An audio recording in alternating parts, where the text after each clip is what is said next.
Salut à tous et bienvenue pour ce troisième épisode du tutoriel sur Symfony. Ça faisait un moment que j'en avais pas fait un. Je pense que c'est très attendu étant donné que c'est un petit peu la playlist à succès. Donc on va continuer. Alors aujourd'hui, comme prévu, j'ai dit depuis un bon moment que nous allons voir le contrôleur. Alors qu'est-ce que le contrôleur dans Symfony? C'est par rapport à l'architecture MVC qui est donc le modèle vue contrôleur. Le contrôleur en fait c'est la colle qui va faire entre le modèle et la vue. Donc le modèle en fait sur Symfony ça va être Doctrine, les vues ça va être Twig et le contrôleur ça va être du Symfony. Bon, c'est du PHP, ça reste du PHP. Donc là, actuellement nous sommes donc sur Symfony version normale. Donc là, en théorie, si je mets tuto, ça devrait me mettre même une grosse erreur. Voilà. Il me dit que donc l'URI, donc l'URL interne un peu, n'est pas appelable. On peut pas l'appeler. Ce qui est normal parce que justement dans mon contrôleur, je n'ai absolument aucune donnée. Donc on va voir comment retourner une réponse par rapport à ce contrôleur. J'ai simplement créé une petite route. Vous voyez, donc le tuto homepage, avec un pattern simple, juste un slash, qui me ramène sur mon tuto homebundle, c'est le bundle que j'ai créé, vers le dossier default. Non, pardon, le default controller.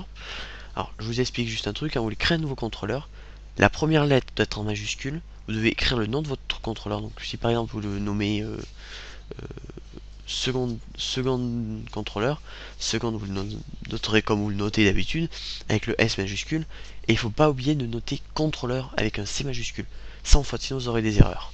.php. Et après on va mettre la function qui sera attribuée à cette route. Donc ça on l'a vu dans le dernier épisode sur les routes. Là nous allons nous concentrer donc sur le contrôleur. Donc alors, juste avant, il faut juste rajouter pour l'objet response, hein, après on n'est pas obligé de le mettre, moi je vais utiliser response pour ce tutoriel. Donc il faut le rajouter use Symfony anti-slash component anti-slash http foundation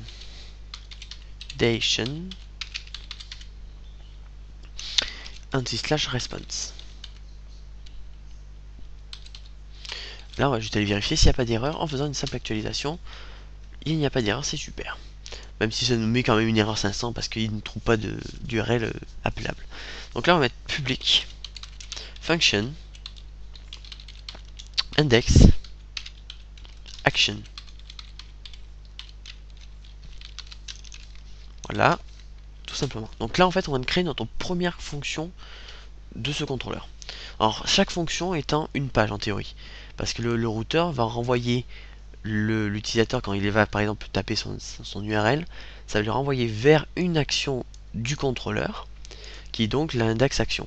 Pareil que pour le contrôleur, donc là on n'est pas obligé de mettre majuscule au départ, mais il faut mettre action avec un A majuscule. Ne pas oublier ça, sinon ça ne fonctionnera pas. Sauf si vous voulez mettre une fonction qui est private, parce que ce ne sera pas du code vu, enfin qui pourra être vu par le client. Donc ça sera simplement une comment dire ça, un code de traitement. Par exemple si vous avez ajouté action ou des trucs comme ça, dans ce cas là oui on n'est pas obligé de mettre le public, on met une private, et on n'est pas obligé de mettre l'action. On peut mettre par exemple add action, enfin pardon, add object ou un truc comme ça. Vous pouvez mettre ce que vous voulez, ça c'est pas moi qui va gérer ça. Moi je vous explique juste les principaux bords de Symfony. Après nous verrons dans un prochain tutoriel comment se rendre plus profond dans l'utilisation de Symfony. Donc là on va faire un return parce qu'en fait chaque action doit retourner une information. Et donc là ça va être une new response. Où dedans on va mettre bijou dev. Pas s'embêter la vie. Voilà, donc si nous allons voir ce que ça donne. Oula d'accord, ça commence bien erreur. Donc on peut. Ah, j'ai dû me planter. Component. Excusez-moi. C'est une erreur de frappe. Ça va être bon. Voilà. Et donc vous voyez ça m'a retourné un bijou dev. Alors je vais tester en direct. Je crois que si vous mettez des balises, je crois que soit ça va les prendre, soit ça les prendra pas. On va tester, c'est la première fois que je vais tester. Je vous garantis, c'est du live pur. Donc ça prend bien en charge l'HTML. Donc alors l'objet response, c'est pas un truc qui sera très utilisé, hein, je vous rassure. on va utiliser un autre truc qui est beaucoup plus... on peut faire beaucoup plus de choses. Enfin, si l'objet response, on peut l'utiliser, mais on va utiliser des autres fonctions de l'objet response beaucoup plus complexes, enfin complexes entre guillemets, qui me permettront de faire des trucs plus intéressants avec le moteur de template Twig. C'était pas très clair, je l'avoue. Donc, nous allons voir maintenant tout de suite l'objet request. Donc c'est différent de l'objet response, comme vous vous en doutez, et là pour cet exemple, nous allons créer une nouvelle route. Donc ça, vous êtes censé savoir faire, hein, je vous rassure. Moi là, je le fais très rapidement, je vais pas expliquer parce que vous êtes censé l'avoir vu dans le dernier tutoriel.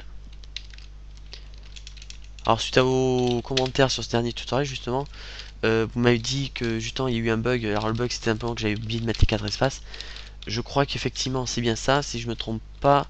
Non, parce que Symfony Subtext prend bien en charge le fait qu'il y ait 4 espaces. Bon, c'est un bug au niveau de l'écran KML, ne vous inquiétez pas. Donc là on va mettre par exemple slash tuto, ça fait un petit peu du double. Bijou, slash, et là on va mettre une variable, comme je vous ai expliqué dans le dernier tutoriel. Donc les variables ça va être des $_ si vous voulez, c'est pas très compliqué. Donc on va mettre un default. En default on va mettre que ce soit le underscore contrôleur tuto onBundle, default, et là on va mettre ce que j'ai mis là, si je l'ai pas mis, je sais plus si je l'ai mis, non je l'ai pas mis, donc là on va mettre, excusez-moi je suis malade, bijou, voilà, et donc là on va tout simplement rajouter une autre public function, ça va être bijou action. Donc là on va dire qu'en fait il va y avoir une variable qui va être dans l'URL, donc avec un $_get. Comment récupérer donc cette variable dans un contrôleur? Donc vous avez 3 moyens. Soit vous faites comme en PHP Vanilla, donc vous faites par exemple $id va être égal à $_get id. C'est une façon de voir les choses. En théorie ça va même pas le garder parce que il va vous dire qu'il y a une erreur, qu'il ne trouve pas le $_get id parce que ça c'est pas censé être de l'id. C'est pour que ce soit un $_, il faut qu'il y ait un point d'interrogation qui ne va pas être présent là-dessus. Donc ça ne peut pas fonctionner. Très simple. Dans la petite parenthèse, là vous allez mettre un $id. Tout simplement. Et ça va être votre variable. Si je fais un return new response et dedans je fais afficher $id, vous allez voir que ça va fonctionner. Donc j'ai pas une requirement sur le $id tout simplement pour les tests. Excusez-moi. Si je mets 85, ça me retourne 85. Si je mets salut, ça va retourner salut. Donc voilà, $id est bien égal à cette fonction. Donc si vous voulez quand même récupérer des paramètres hors route, c'est par exemple j'aurais salut point d'interrogation id égale 5. Donc voilà, vous voyez ça a bien fonctionné au niveau de la génération. Il faut utiliser le système request. Alors le request, il n'y a pas besoin de l'inclure comme j'ai fait pour l'autre avec le response au niveau du use. Il n'y a pas besoin de le faire parce qu'il est déjà inclus par le contrôleur qui est aussi en héritage. Donc pour ce test, nous allons virer tout ça. Et là nous allons, par contre juste avant, on va juste modifier ID, on va mettre name. Ou tag, tiens. On va mettre tag et on va mettre lol. Très recherché. M'en fous. C'est pas grave, c'est tout simplement pour des tutoriels. Donc on va pas se mettre la vie à faire des trucs complexes. Donc on regarde quand même l'ID en haut. On va faire de la request. Ou ce que vous voulez, moi je vais mettre request parce que c'est plus logique pour moi. Des, alors donc de la des, get request. Point virgule, et voilà. Donc après on va dire que les tags, alors tags, vont être égales à de la request.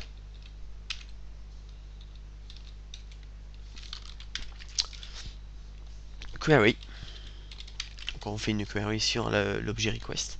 Get, et là on va dire tag. Et si je fais un return new response, entre parenthèses, entre guillemets, le nom, bon, c'est pas logique que je fais encore une fois, mais bon, c'est pas grave.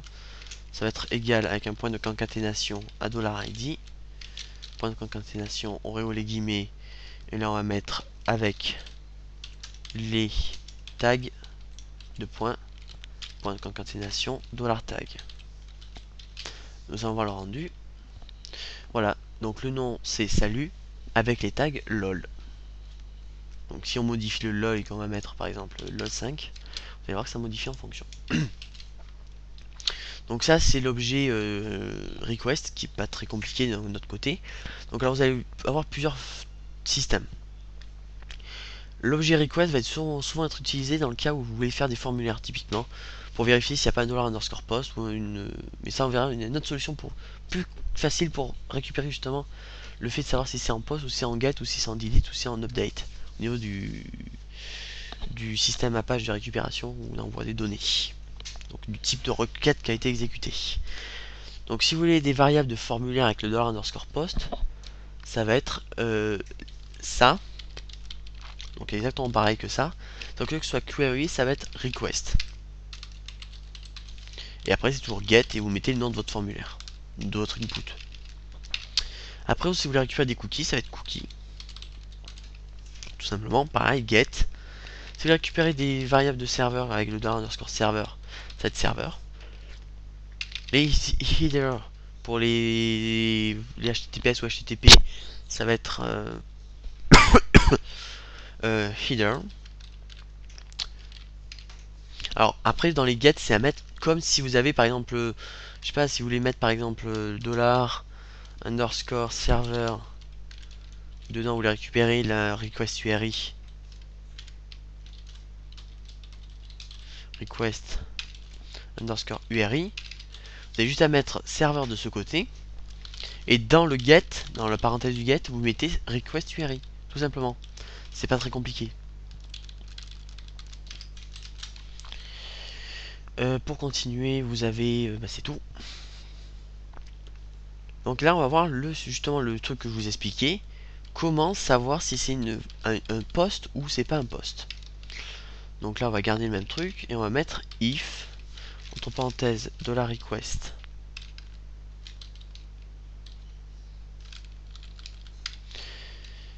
get méthode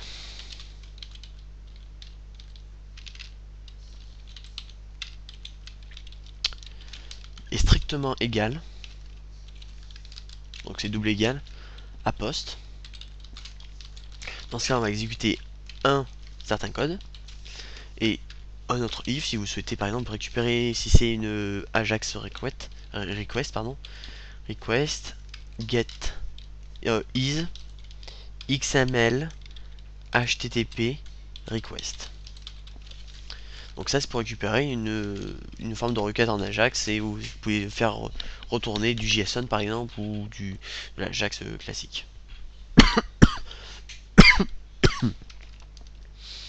Donc voilà, donc ça on va le virer. Pour les tests, je vais juste vous montrer comment faire. Donc là, au lieu de mettre ça, je vais mettre input submit, tout simplement. Input type égale submit. Ah, par contre là ça va pas fonctionner, on va mettre comme ça, on va contrôler ce problème comme ça. Submit value égale test. Et là, tout simplement, pour tester justement que ce soit marche bien, on va faire un die. Et là, on va dire que ce soit égal à roue post. Si j'actualise, ça met un bouton test. Si je fais ça, ça fait rien. Sinon, j'ai oublié quelque chose d'essentiel, c'est le formulaire. C'est input, tout ça, ça sert à rien. Donc on va mettre un form qui aura la méthode post. L'action, on s'en fout un peu sur ce coup parce qu'on va rester dans le même truc. Et on ferme notre balise form. D'accord, je viens de fermer le truc, c'est super. Voilà. Donc là, si j'actualise, c'est bon. Et si je clique sur test, ça met post. Vous voyez, parce que là, je suis bien en post. Tout simplement. Donc voilà pour l'objet request. Et là, nous allons nous plonger un petit peu plus sur l'objet response. Donc je vais juste regarder le temps pour savoir un peu où j'en ai. Donc on est à 14 minutes, donc c'est bon. Peut-être que si on a encore un petit peu de temps, je vous expliquerai, ou non, on verra ça dans un tutoriel. J'allais dire, on pourrait commencer à faire le tuto sur l'objet, le système Twig, mais nous verrons peut-être ça dans un prochain tutoriel pour éviter de vous surcharger d'un coup là. Donc là je vais virer l'ID. C'est là, quoi que j'aurais pu le laisser en fait, je vais le laisser. Donc là en fait nous allons voir comment faire pour renvoyer une réponse, mais qui soit pas que un message ou une balise HTML, mais qui soit complètement un site complet en HTML. Parce que là c'est très bien comment on fait, mais on génère pas forcément d'HTML avec le doctype, etc. Donc là il faut trouver une solution. Juste avant, nous allons juste voir un peu la construction d'un objet response. Donc, on va voir notre action qui va être la bijou action avec l'ID. Où là, on va mettre $response. Donc ça, c'est vraiment que pour représenter. Vous n'êtes pas obligé de recopier comme moi. Oula, téléphone. 30 secondes, excusez-moi. Je mets en pause. Bon, voilà, excusez-moi. Donc, là, on va faire une new response. Avec non, même pas sans pas, avec des parenthèses, pardon. Donc, tout simplement, cette petite variable response, je me replonge un petit peu, je me rappelle plus. Ah, d'accord. D'accord. Donc là, en fait, nous allons simplement générer une page d'erreur, en fait. Je regarde un peu. Tac, tac, tac, tac. D'accord. Donc là, en fait, tout simplement, cette action n'existe pas. Elle n'est pas possible. Donc, on va générer une page d'erreur 404, mais nous-mêmes, sans passer par la template de Twig, qui est une template spéciale avec le oops. Non, non, là, on va faire notre propre page d'erreur. Donc là, on fait $response set content.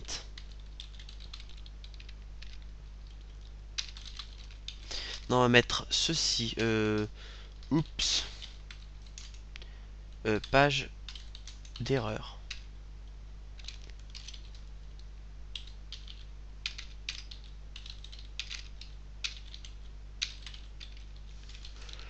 Oups, page d'erreur. Et là, nous allons mettre $response. Set statut.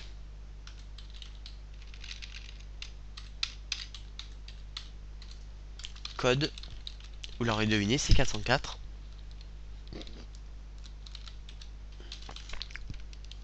Et on retourne notre objet response. Si j'actualise ma page, vous allez voir que je vais avoir une magnifique erreur 404. Si pour tester, justement, on va vérifier au niveau de la timeline. Je regarde juste parce que je me rappelle plus du tout comment on fait encore. J'ai qu'à moyen de savoir profile, ressources.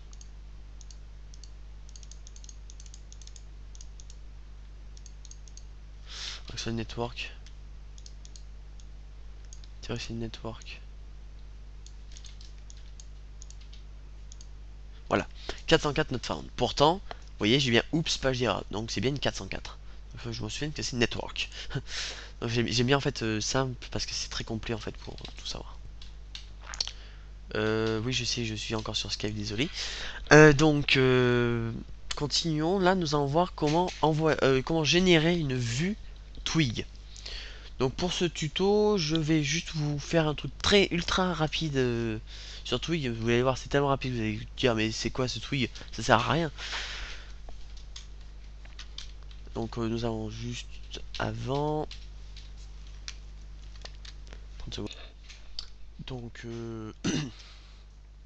là, donc, on va supprimer la response. Et je vais vous montrer comment générer donc une template très rapide.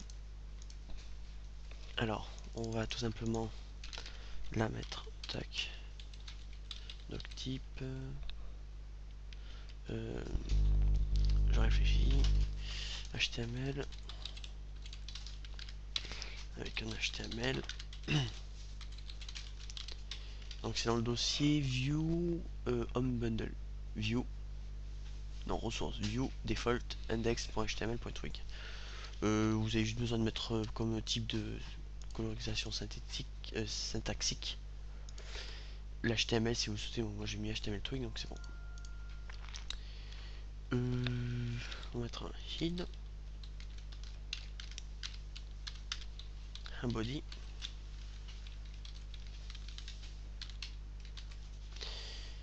puis dans le head on va mettre un title.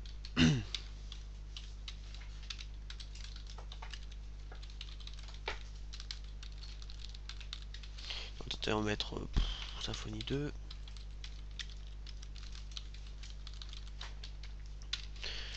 Dans le body, on va mettre H1 slash H1.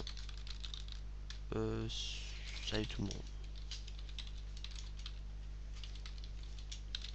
Donc voilà pour la template, c'est très rapide, on va pas s'embêter la vie. Et là, on a juste à faire une variable, c'est très rapide, c'est return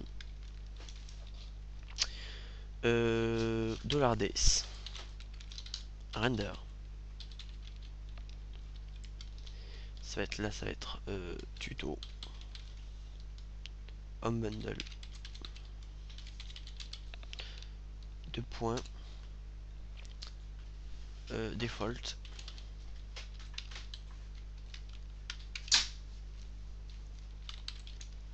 deux points index.html.twig. Donc là, juste je vais vérifier en même temps, c'est tout bon. Donc là, si j'actualise ici, vous allez voir que ça va mettre magnifique ça, et surtout, vous voyez, on retrouve notre belle barre de Symfony qui n'a pas du tout changé.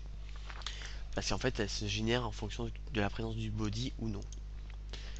Donc là, je vais juste vous montrer comment justement on va faire afficher cette variable de $id dans une vue. Parce que là, c'est très bien, mais si je mets directement, genre par exemple là, je vais mettre pour montrer que c'est bien du Twig et c'est pas autre chose. PHP. On ne va pas mettre du PHP dans du Twig en théorie, mais bon, on va voir. Echo $id. Voilà. Vous voyez, ça n'a pas généré de code, ça n'a pas généré d'erreur. Pourtant, l'ID n'est pas censé y être. Pour pouvoir montrer cette ID, comment on fait? Déjà, c'est une fois, première chose, c'est dans le contrôleur. Il faut l'envoyer dans le render. Donc là, il faut le mettre dans un argument qui va être dans un tableau. Et dans le tableau, nous allons mettre la première ligne, ça va être ID, entre guillemets, hein, bien sûr. Et c'est égal à $id, avec une virgule. Excusez-moi. Et là, on met deux accolades, double accolade fermée. Et là, vous mettez ID. Les doubles accolades, ça permet d'afficher une variable. C'est le seul truc que je vous dirai sur Twig aujourd'hui. Si j'actualise, ça nous met salut. Et le salut, il est là. Si je mets n'importe quoi derrière, vous voyez bien que ça modifie en fonction.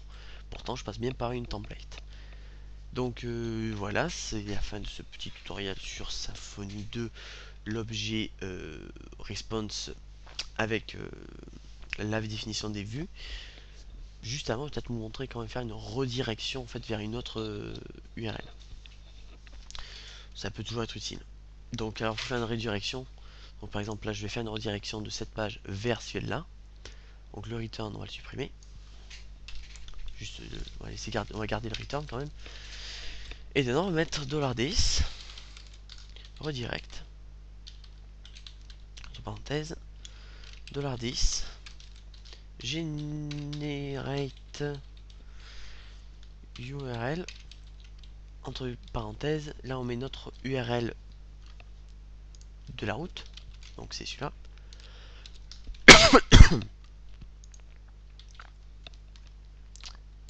Et après on peut lui mettre dans des... Si vous voulez rajouter des arguments comme une ID ou n'importe quoi, vous mettez dans un tableau. Avec l'argument. Et vous envoyez la variable qui doit y aller dans le tableau.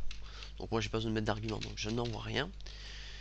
Et là, il manque juste une parenthèse. Et là, si j'actualise, donc vous voyez que là je suis dans cette action. Si j'actualise, je vais changer d'action.